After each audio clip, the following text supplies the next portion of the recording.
Did you know that Colombia has the largest number of orchids in the world? I'm Colombian and I'm obsessed with orchids. And in this class, I'll teach you how to paint one using digital watercolors in Procreate. Follow me as you learn my techniques for painting digital watercolors on your iPad.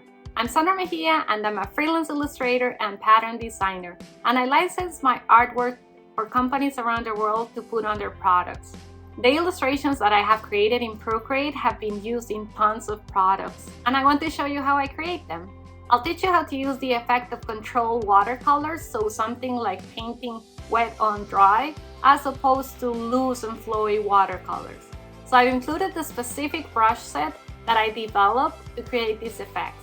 I'll walk you through every step, from setting up your canvas, installing your brushes and color palette, to using reference images, adapting them to fit your style, and the whole painting process, from crafting the delicate petals to adding details and textures and the finishing touches.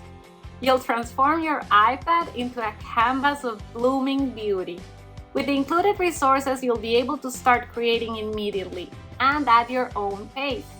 Whether you're a seasoned artist or just starting, this class is the gateway to creating digital watercolors that radiates the essence of real watercolors, without the mess and purchasing tons of tubes of paint. Enroll now and let your creativity bloom.